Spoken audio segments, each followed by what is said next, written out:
Okay, we are here with Daisy Lee, and last year in the 2022-2023 year, she won our animation contest at the Estreno Short Film Festival. Super exciting.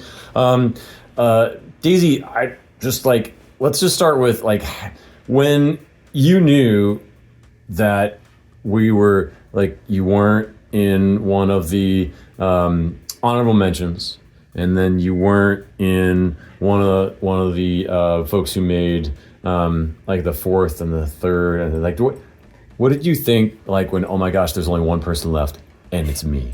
I was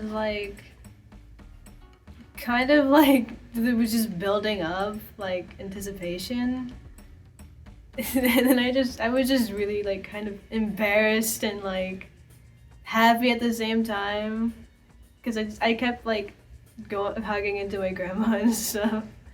Just, I don't know. I remember you looking at me like you were one of the first two people who got to pick out anything out of this giant pile of prizes, and you looked at me. The look on your face was like, am I really allowed to do this? We had talked about this in class, and then it was finally down, it was you. You got to get first pick. What was that like? And what did you choose? I chose the laptop, and I was just really surprised. First pick. Maybe it just felt special. Definitely. Yeah. And you looked like it too. It was just really neat to see the expression on your face.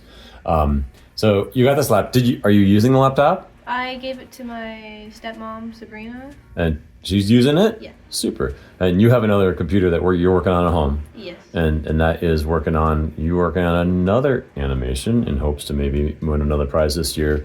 Can you tell us a little bit about this project? This is it'll be better than the one I did 7th grade, because there's just a lot of things I was missing and I was just rushing it. But this one's, instead of being about a story you did, I'm making my own story. It's about a dude going into a cave and there's spooky monster in there. And I won't spoil it, but it's cool.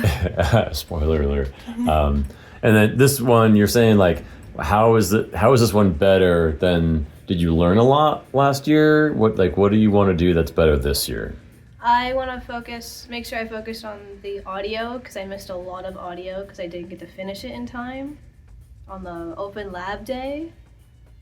But now, since I'm doing it at home now instead of doing it all here at school, and I have more things to look at because I already did it, I have experience.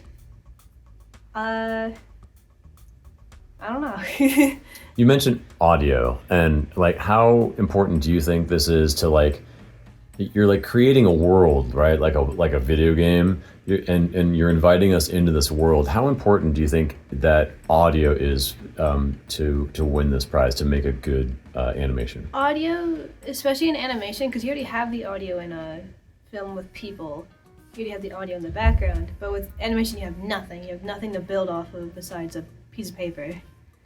So it's everything for animation, having to immerse your people into the story you're making.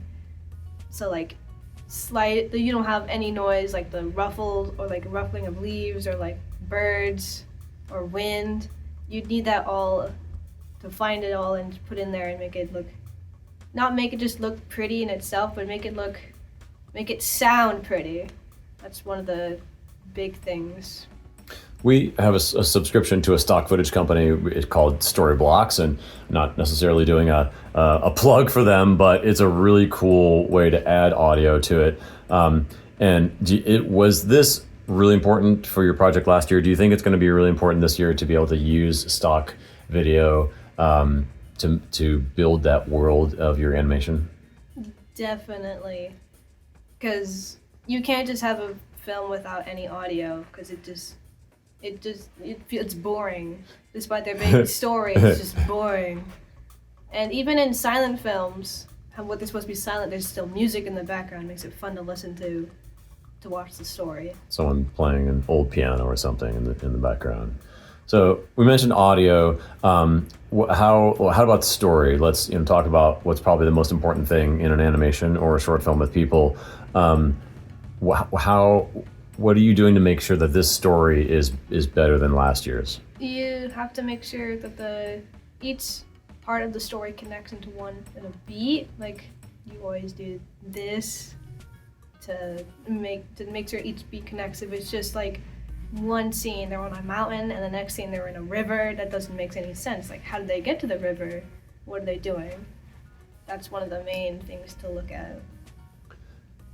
Mistakes that you made last year, like you're looking back on and go, like most of the projects that we do when we were younger, like I can't believe I did that. Like, what were some of the mistakes you made last year? The big mistake I cringe at a lot when we watch my old film is the audio.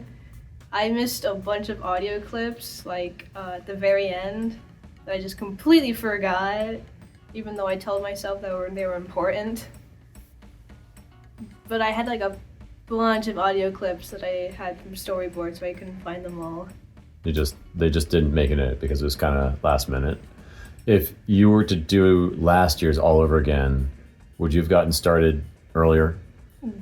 Probably, yeah.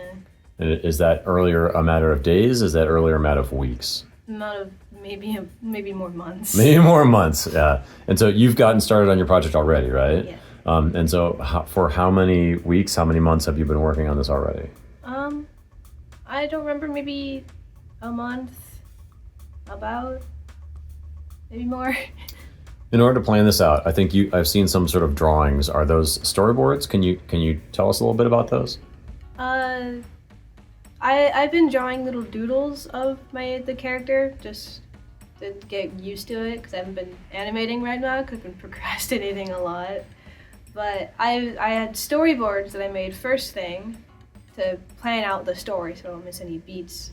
Like, I drew the characters and then the scenes and then what they'd be doing in the scenes and then connecting them all to the right spots. And then is that kind of just like a road map or a Google map that's kind of saying go from here to there and then from there to there? GPS. A little basically. GPS, yeah. I've seen the doodles. That looks like kind of like a good idea. Just kind of like holding your hand from one part of the story to the other. This year, can you give us like a little surprise that in comparison to last year, what is something that this is going to look better, or this is? Can you give us a little hint on like, like this year I learned this so much better? I learned better animation and better like kind of modeling for the characters. Because in my previous film they were just squares and stuff. But this time they're gonna be like more circles mixed with squares, mixed with cylinders and stuff. There's you taught me how to use Puppet Tool, which makes it more bendy instead of like one piece it's just one piece and you get to move it around. Did you look up some ways to do what you need to do, like on your own, like on YouTube or on the internet? Were you doing some of your own research to make this project better? Yeah, I also got insight from a friend who really likes animation and stuff. And I showed her my project and I asked her what would be better here, what could you improve to make this look better.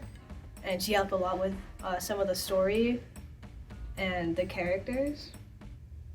And I also looked up a lot on YouTube on how to do those things, like the Puppet Tool again.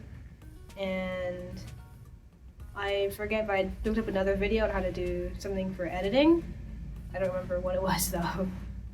But that sounds like very adult of you, and I've seen that in class. Like you'll do your own research. Some kids will ask me a question, and I'm busy now, and I can't answer the question right now, and they'll just kind of like sit there and wait for me to answer that question. But I've seen you just take it upon yourself to do your own research on YouTube or on the web, and I think that's really cool.